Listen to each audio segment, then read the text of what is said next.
इस चैप्टर में हम सरफेस केमिस्ट्री की बात करेंगे। अब सरफेस केमिस्ट्री है क्या? अब सरफेस केमिस्ट्री समझने से पहले हम ये दो वर्ड देख लें। सब बच्चों ने सुना होगा एब्जॉर्प्शन के बारे में, सुना है? Yes sir. तो एक एब्जॉर्प्शन चीज है और एक है एडजॉर्प्शन। एडजॉर्प्शन के बारे में शायद कम पता हो। कुछ पता है मिश्रा जी एडजॉर्प्शन के बारे में? सर आइडिया नहीं है, चलो ठीक है, 11th में पढ़ा था, याद नहीं। ठीक है। एक है डीजॉर्प्शन और एक है सॉर्प्शन। इन चारों बातों को हम समझेंगे एक केस देकर। सबसे पहले बात हो रही है किसी चीज की किसी दूसरी चीज पर एडजॉर्ब या एब्जॉर्ब होने की। तो हमारे पास दो सब्सटेंस है। देखो, ये एक सब्सटेंस है पिंक कलर का, मिश्रा जी दिखाई दे रहा है? Yes sir. अब मैंने यहाँ पे ना दूसरे किसी सब्सटेंस की, देखो ग्रीन कलर का सब्सटेंस है। अब तू ये मेरे को बता कि इसकी कंसंट्रेशन सरफेस पे ज्यादा है, अंदर ज्यादा है, या यूनिफॉर्म है जो अब बना रहा हूं मैं?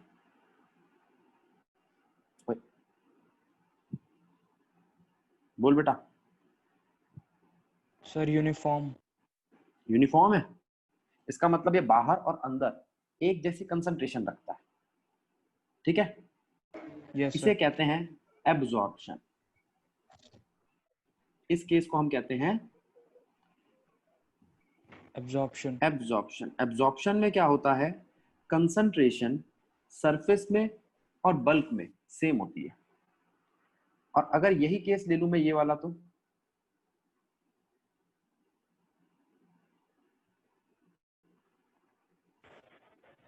सरफेस ली, उसकी सरफेस पे तो ज्यादा एब्जॉर्ब किया है।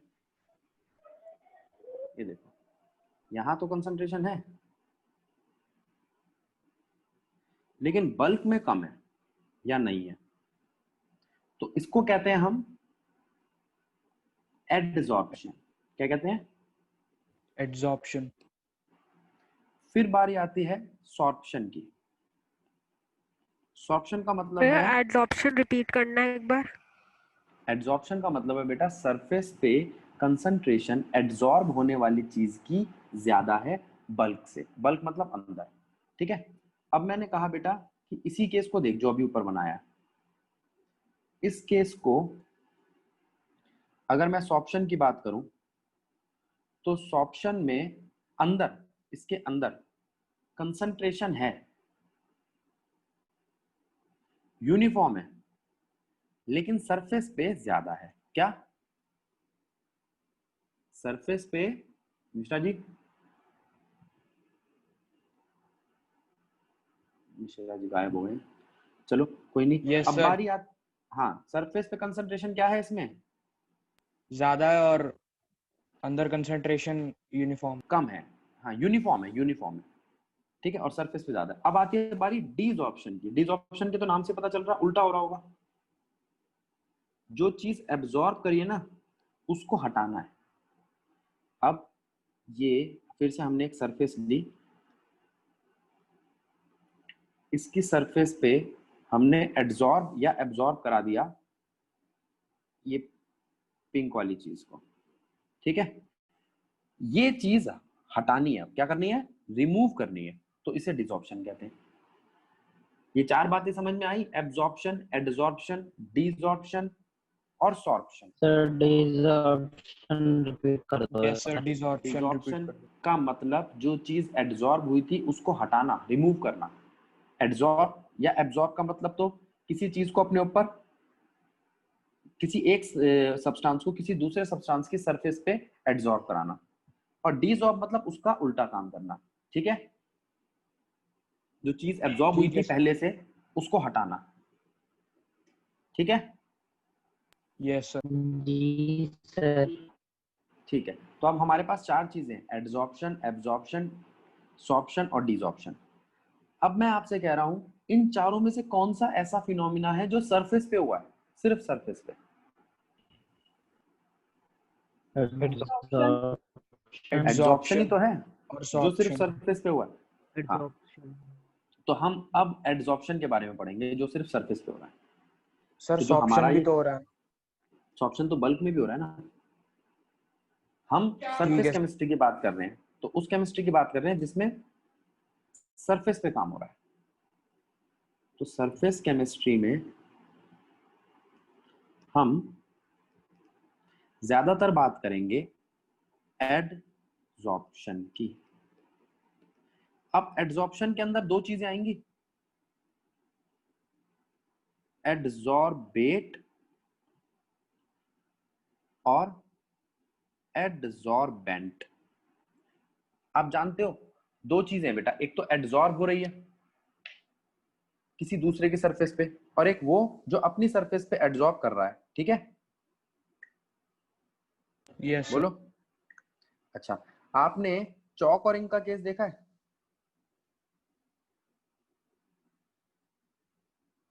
चौक जानते हो आप? Yes sir. तो एक तो चीज है आपकी, मान लो ये आपने व्हाइट कलर की एक चौक ली,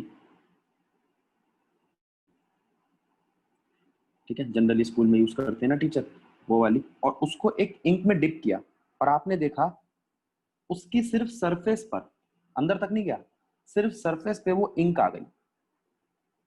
अंदर आपने जब उसको बीच में से तोड़ के देखा, ये तो सबने देखा होगा, चौक बीच में से टूट जाती है हल्का सा पुश करने पे ही, तो अंदर से वो सफेद है और बाहर ऊपर सरफेस पे वो कलर आ गया जो इंक का कलर था। ठीक है,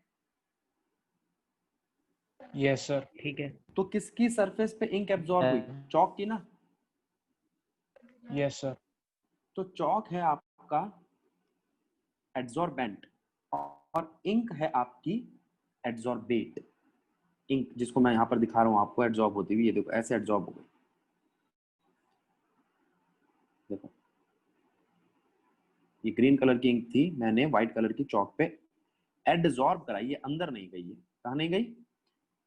अंदर अब नहीं क्या हाँ, इसका मतलब आप कहोगे भैया ये सब कुछ इंक पे डिपेंड करता होगा। अगर इंक उसके अंदर चली जाती, यानी कि वो बहुत ज्यादा जो नैरो जो उसमें पोर्स होते हैं चौक में, उसके अंदर एंटर कर जाती, तो ये एब्जॉर्ब बन जाता। Yes sir. ठीक है, आपने वो देखा स्पंज? चलो सबसे आसान चीज है बेटा, सबने वो तो देखे होंगे, रसगुल्ला। Yes sir. तो उसमें, अच्छा अगर आप रसगुल्ले को देखोगे तो उसके अंदर जो वो होता है, क्या बोलते हैं उसको, चीनी, रसगुल्ले की चाशनी। चाशनी, चाशनी। चाशनी, चाशनी, चाश चाशनी, चाशनी, मैं भूल गया था नाम। तो क्या वो बल्क तक होती है, अंदर तक, या सरफेस पे होती है? अंदर तक सरफेस पे होती है। होती है। चलो अंदर तक होती है बेटा, तूने कभी खाया नहीं अंदर रसगुल्ला तक ढंग का। होती है। अंदर तक होती है ना। और अगर अंदर तक उसके होती है चाशनी, तो इसका मतलब ये हुआ कि वो एब्जॉर्प्शन का केस है, एड्सॉर्प्शन का नहीं। किसका केस है? एब्जॉर्प्शन। एब्जॉर्प्शन। एब्सॉर्प्शन। समझ आया? हाँ भैया। तो एब्जॉर्प्शन और एड्सॉर्प्शन छोटी सी बात थी, मैंने बता दिया आपको। और मैंने ये बताया कि भाई ये जो चौक और इंक वाला केस है, इसमें इंक क्या है आपकी? एड्सॉर्बेंट, बोलो,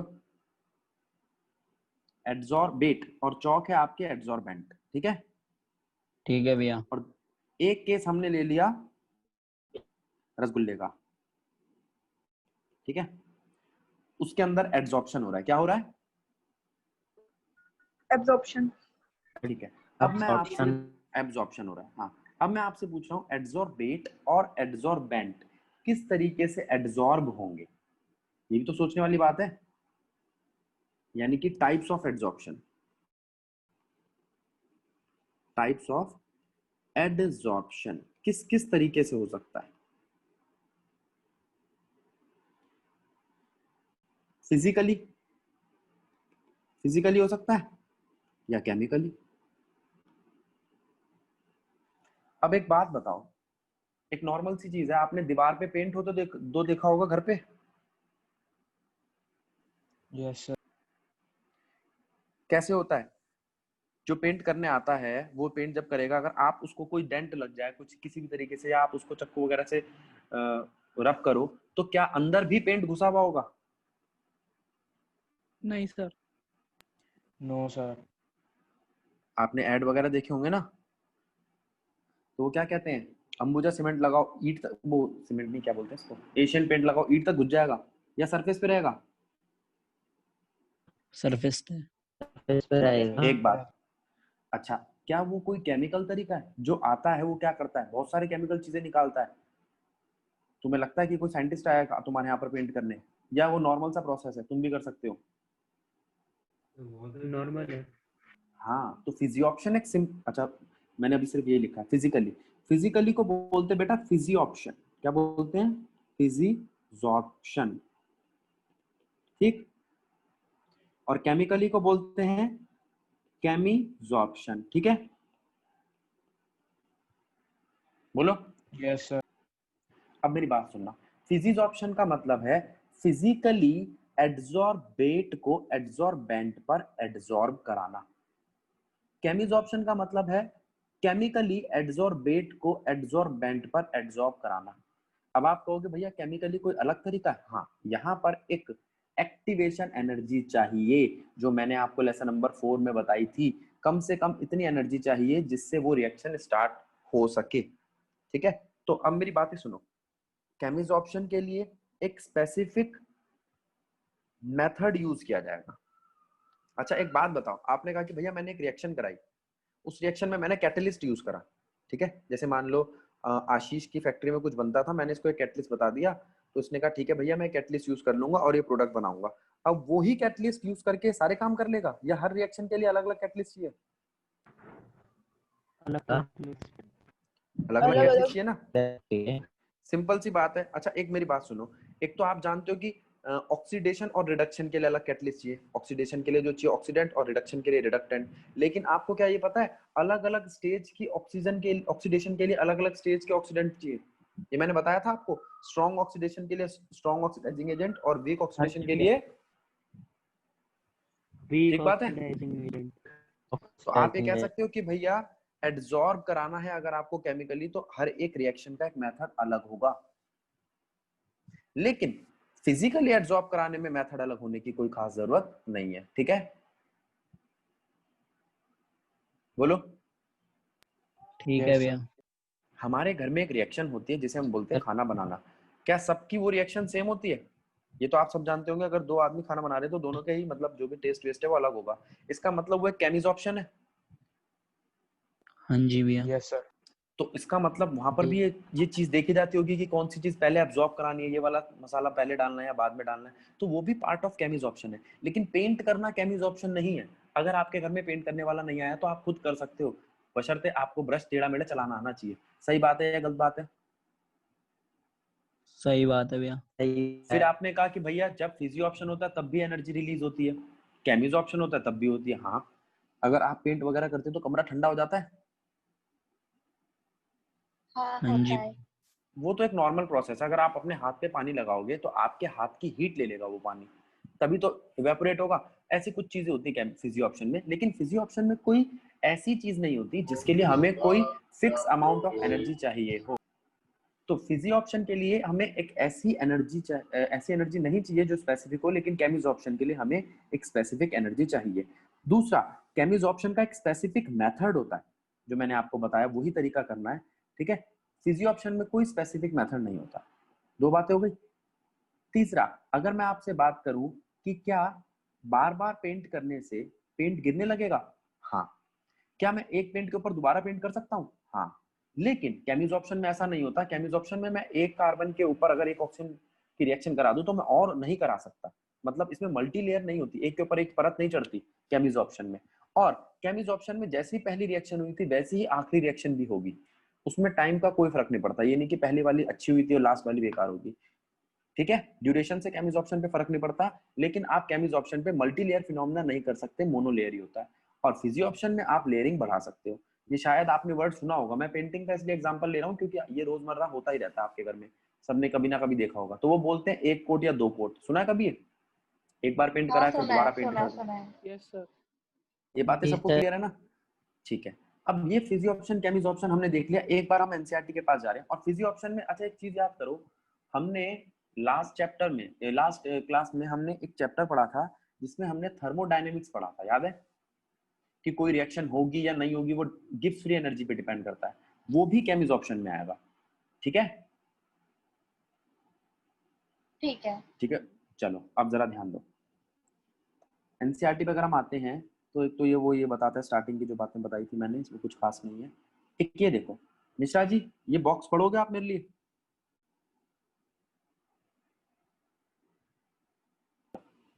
ये बॉक्स रीड कर बेटा, पढ़ो। If a gas like O2, H2, CO, Cl2, NH3 or SO2 is taken in a closed vessel containing powdered charcoal, it is observed that the pressure of the gas in the enclosed vessel decreases. The gas molecules concentrate at the surface of the charcoal, that is, gases are absorbed at the surface. अब रुको, इसका मतलब बेटा जो charcoal है वो gas absorb करता है। अब तू कहेगी भैया अगर ये charcoal carbon monoxide, sulphur dioxide जैसी हार्मफुल गैसेस एब्जॉर्ब कर रहा है तो मैं इसको मास्क में यूज कर दूं? हाँ, जो माइंस में जाते हैं ना बेटा, उनके उनके मास्क में चारकोल का यूज किया जाता है, इसे एक्टिवेटेड चारकोल बोलते हैं। इसकी खासियत है कि एब्जॉर्ब कर लेता है अपनी सरफेस पे गैस को। तो सल्फर डाइऑक्साइड गैस है, ये हार्मफुल है। नाइट्रोजन डाइऑक्साइड गैस है, कार्बन मोनोऑक्साइड बहुत हार्मफुल है, ये हमारा ब्लड चॉक कर देती है, पता ही है आपको। तो वो सब उसमें एब्जॉर्ब हो जाएगी। तो ये कह रहा है, इससे हमें पता चलता है कि गैसेस सरफेस पे एब्जॉर्ब होती है। ठीक है, ठीक है। सेकंड केस पर। In a solution of an organic dye, say methylene blue, when animal charcoal is added and the solution is well shaken, it is observed that the filtrate turns colorless. The molecules of the dye thus accumulate on the surface of charcoal, that is, are absorbed. अब वो कह रहा है अगर आप methylene blue लेते हो, ठीक है, और एनिमल चारकोल लेते हो। एनिमल चारकोल क्या हुआ, जो एनिमल्स की खाल वगैरह जो भी, उसको जला के चारकोल बनाया, ठीक है, और उसको ऐड करते हो, उसको शेक करते हो, तो आप देखते हो वो चारकोल उस डाई को या उस कलर को एब्जॉर्ब कर लेता है, कर लेता है। हाँ। तो वो वाला केस भी क्या चीज बता रहा है कि ये चारकोल डाई एब्जॉर्ब कर लेता है। दूसरा केस हो गया रोजमर्रा की जिंदगी में। तीसरा केस पढ़ बेटा। Aqueous solution of raw sugar, when passed over beds of animal charcoal, becomes colorless as the coloring substances are absorbed by the charcoal. ठीक है, तो वो कह रहा है जो एक्वस रॉ शुगर होता है उसमें जो भी कलर्ड पार्ट होता है उसे कौन एब्जॉर्ब कर लेता है? फिर से तुम्हारा एक्टिवेटेड चारकोल। Charcoal. और आपका जो शुगर होता है वो क्या बन जाता है? व्हाइट बन जाता है। ठीक है, ये शुगर साफ करने का काम आता है। ठीक है, तो इसका ठीक है। मतलब मैं जब किसी चीज को एब्जॉर्ब करा रहा हूँ, चौथा पार्ट भी पढ़ ले फिर बोलता हूँ आगे। The air becomes dry in the presence of silica gel because the water molecules get absorbed on the surface of the gel. ठीक है, अब इन चारों केस में बेटा तुमने देखा कि गैस, मॉइस्चर, चौथे केस में हमने मॉइस्चर एब्जॉर्ब करा है, या कोई डाई, इन चीजों को मैं एब्जॉर्ब करा सकता हूँ। सिलिका जेल पता है क्या होता है? ट्रांसपेरेंट से बॉल्स होते हैं। ठीक है, अच्छा कभी आपने ये देखा कि आप वाटर बॉटल लेने जाते हो या कोई ऐसी चीज, या शूज में भी एक पाउच पड़ा रहता है, देखा कभी? हाँ देखा हाँ है। भैया देखा है।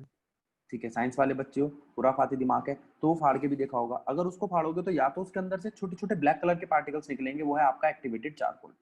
दूसरा, उसके अंदर से बॉल्स निकल सकते हैं, उसे बोलते हैं सिलिका बॉल्स। ठीक है, उसे पानी में डालो तो वो फूल जाती है। ये बात, ये देखा है कभी किसी ने ऑब्जर्व करा है? हाँ हाँ दोनों किया है। ठीक है, इसका पर्पस क्या है मैं आपको बता देता हूँ। अगर आप कोई बॉटल खरीदने जाते हो, ठीक है, अब कौन सा ऐसा कस्टमर है जो ऐसी बॉटल लेगा जिसमें से स्मेल आ रही होगी?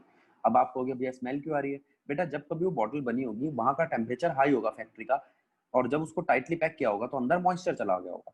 जहां मॉइस्चर है वहां पे कंटेमिनेशन की वजह से आसानी से बैक्टीरिया आ जाते हैं। अब वो बैक्टीरिया आ गए तो वो बैक्टीरिया शिट भी करेंगे। अब वो शिट करेंगे तो उसकी स्मेल आएगी।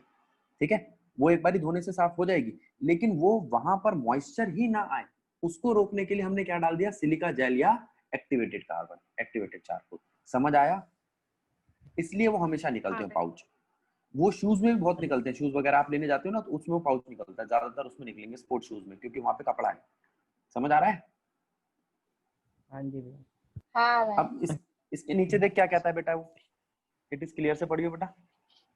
It is clear from the above examples that solid surfaces can hold the gas or liquid molecules by virtue of absorption.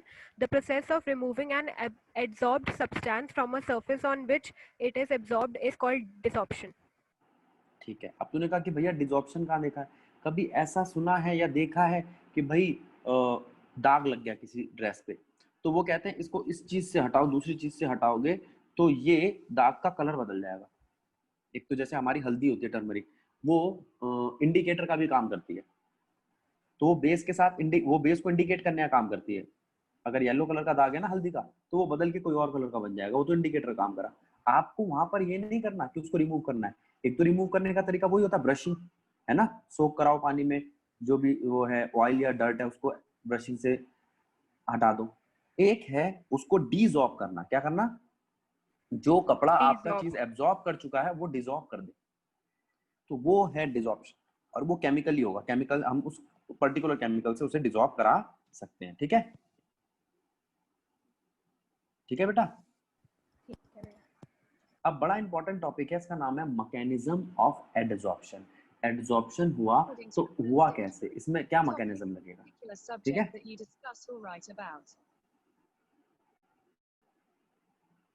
कौन है बेटा ये? ठीक है, ध्यान दे।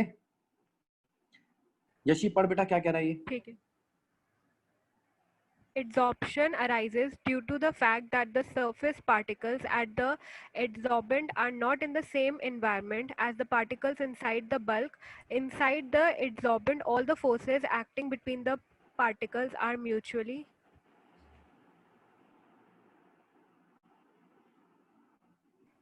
balanced, but on the surface the particles are not surrounded by atoms or molecules of their kind on all sides, and hence they possess unbalanced or residual attractive forces.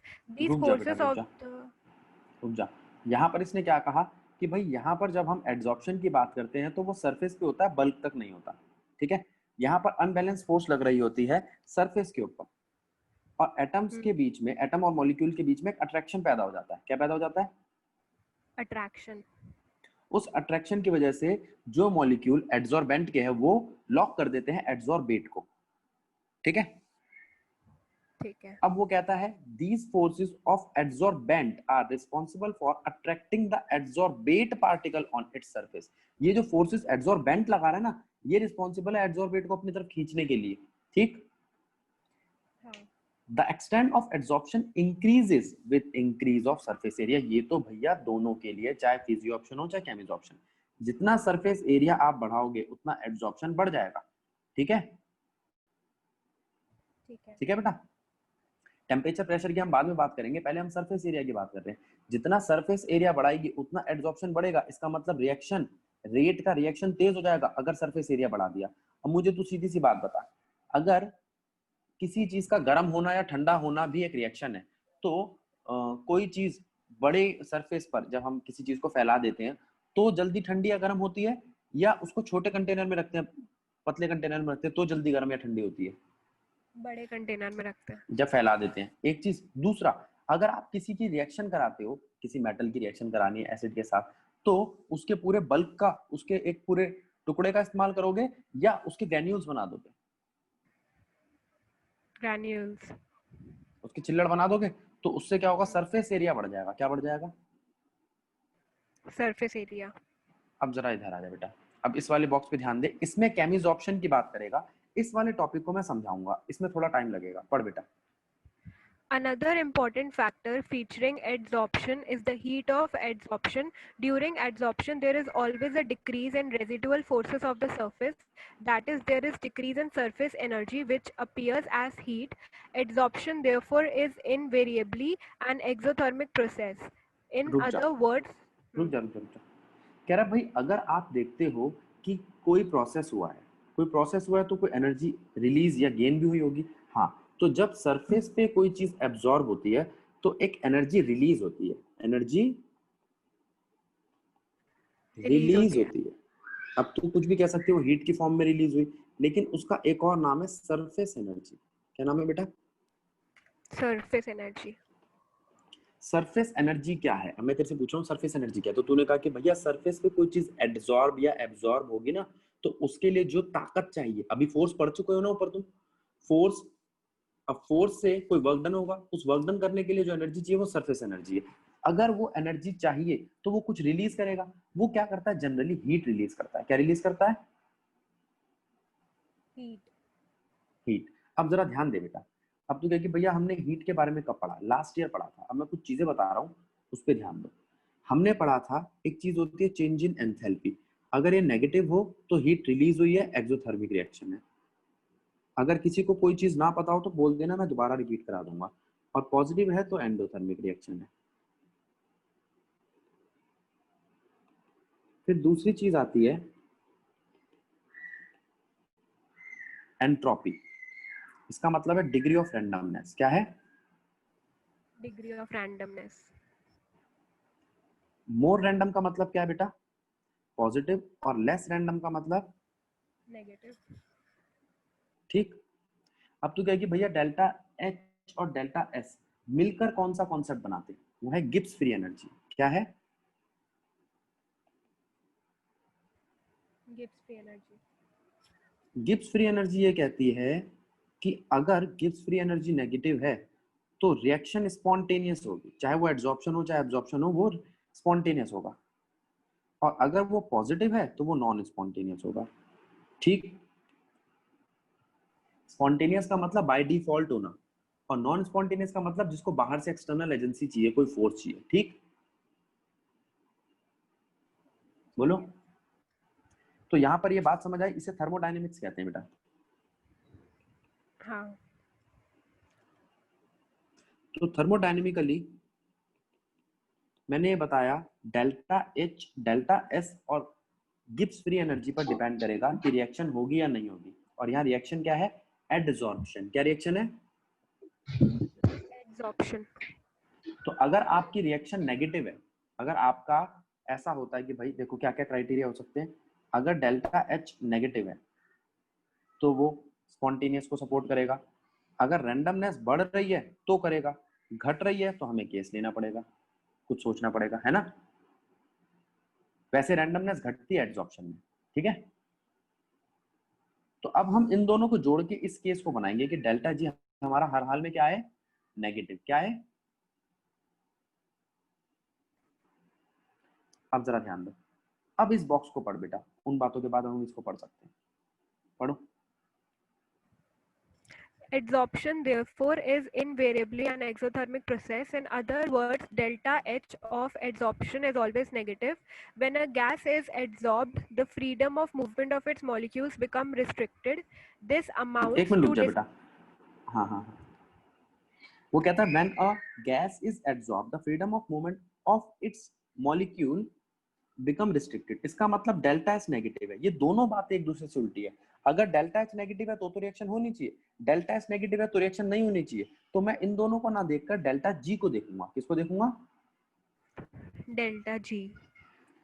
मैं यही बात बता रहा था कि डेल्टा एच नेगेटिव है। क्या है?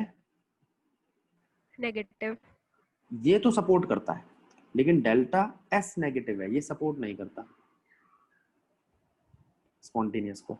तो मैं कोशिश करूंगा कि डेल्टा जी नेगेटिव आए, और डेल्टा जी नेगेटिव करने के लिए मैं किस पे ध्यान दूंगा?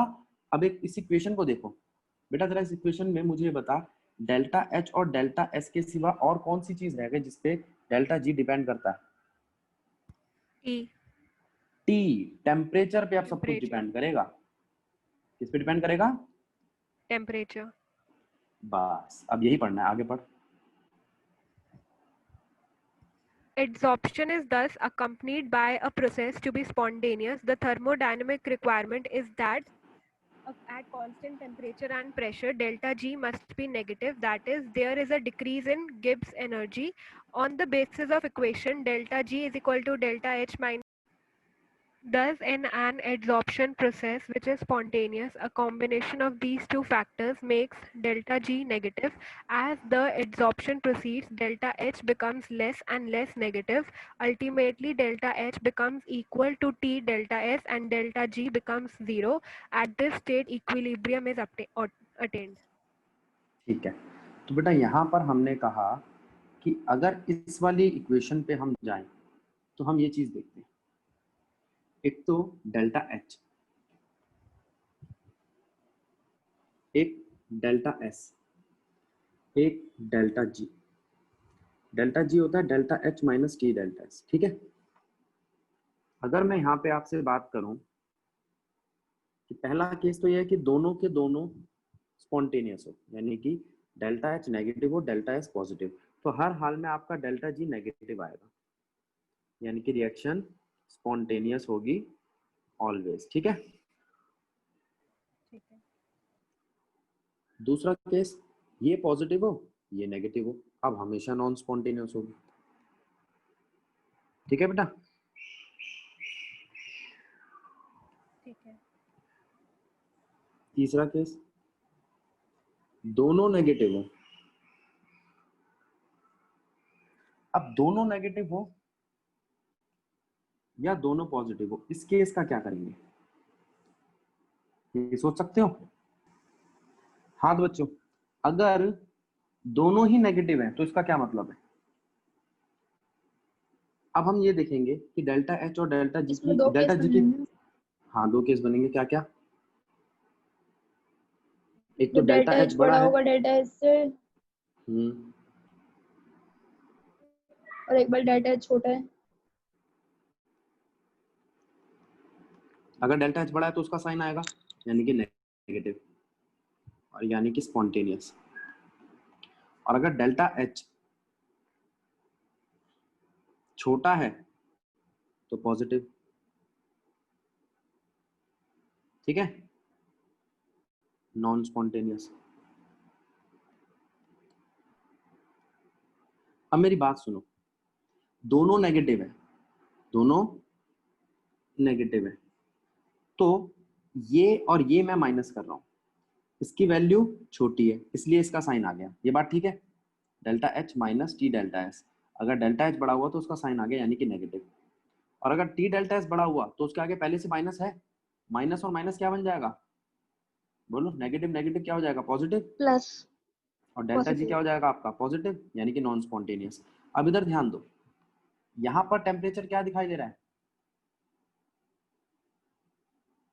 लेस देन होना लेस चाहिए देन ना? एच। हाँ, और यहाँ पर टेम्परेचर क्या दिखाई दे रहा है, ज्यादा, तो ये स्पॉन्टेनियस होगा एट लो टेम्परेचर। कब होगा? At low low temperature. Temperature. और नॉन स्पॉन्टेनियस होगा एट हाई टेम्परेचर। इसका उल्टा, दोनों पॉजिटिव हुए तो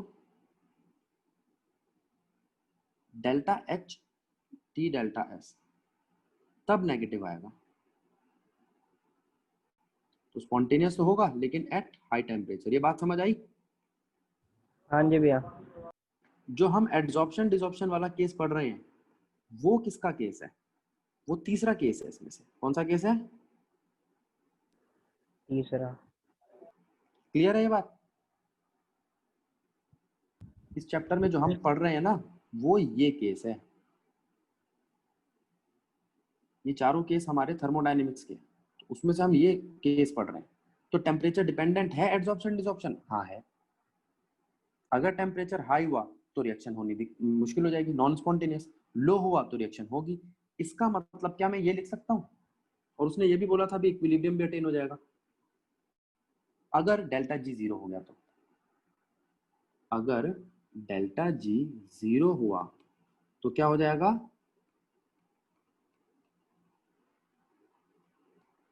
इक्विलिब्रियम अटेन हो जाएगा। बात ठीक है? डेल्टा जी नेगेटिव मतलब स्पॉन्टेनियस रिएक्शन,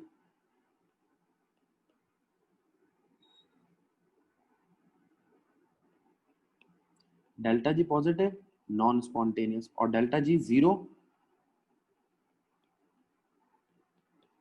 तो इक्विलिब्रियम। ठीक है बात? हाँ जी भैया। जी सर। तो यहां तक हमें डेल्टा जी का कंसेप्ट समझ आया और डेल्टा जी का रिलेशन समझ आया टेम्परेचर के साथ। अब हम जिसकी बात कर रहे हैं लो टेम्परेचर और हाई टेम्परेचर की, वो ये देखते हैं। देखो भाई, एक चीज है एडसॉर्प्शन, और एक चीज है डीजॉर्प्शन। इनके बीच में इक्विलिब्रियम आ गया, एड्सॉर्ब भी हो रहा है, डिसॉर्ब भी। अगर आपने टेम्परेचर इंक्रीज करा तो क्या होगा, डिसॉर्ब, और टेम्परेचर डिक्रीज करा तो क्या होगा, एडसॉर्ब। तो एक्सोथर्मिक रिएक्शन तो डिसॉर्प्शन को फॉलो कर रही है ना, ये सपोर्ट कर रही है। हाँ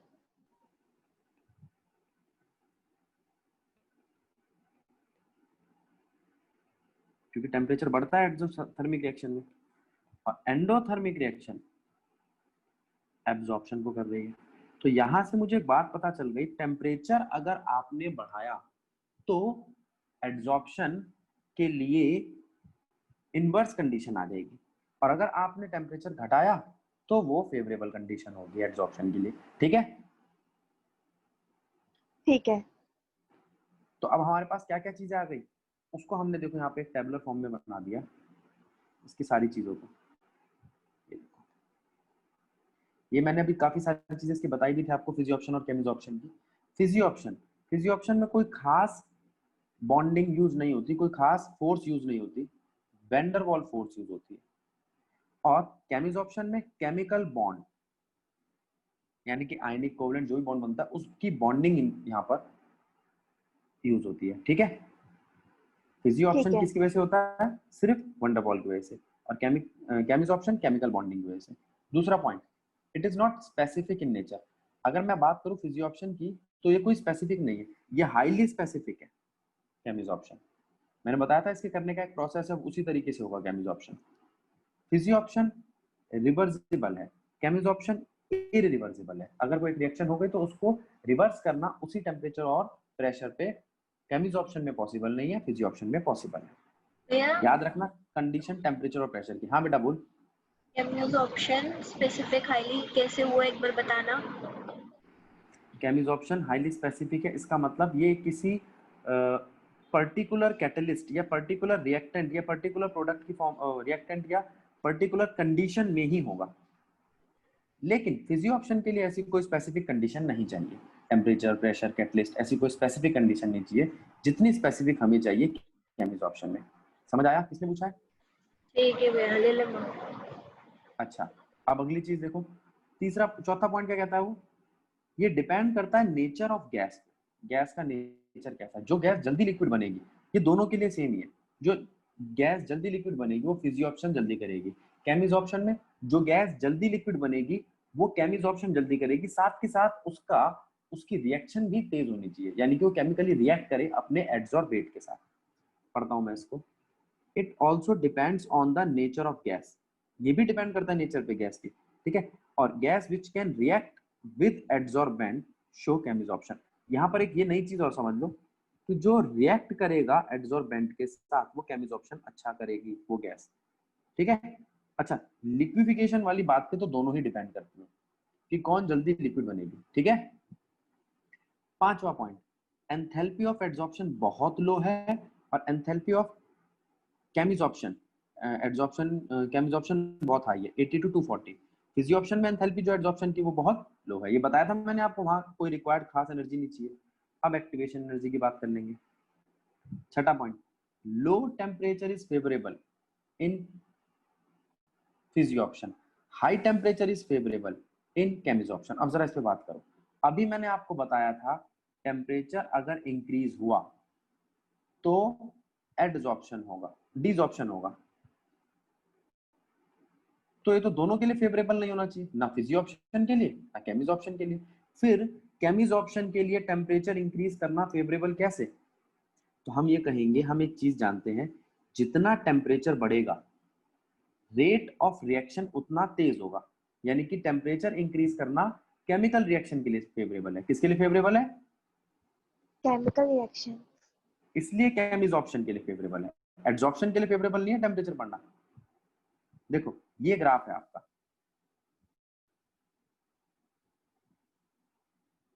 थोड़ा मेरे से कर्व गलत बन गया,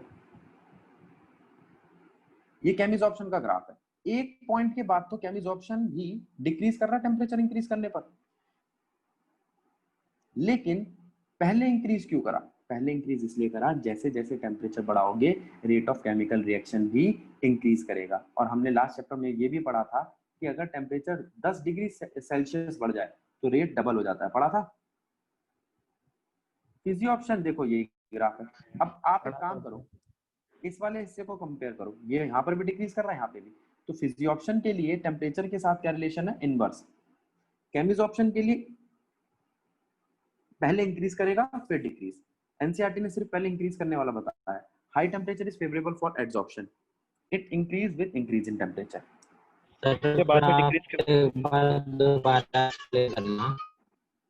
अब 7th पॉइंट क्या कहता है, no appreciable activation energy is needed. ये मैंने आपको बताया था, फिजी ऑप्शन के लिए कोई खास एक्टिवेशन एनर्जी नहीं चाहिए, यहाँ पर highly activation energy is required, ठीक है। वहां पर आपको एक्टिवेशन एनर्जी चाहिए, वो भी काफी ज्यादा।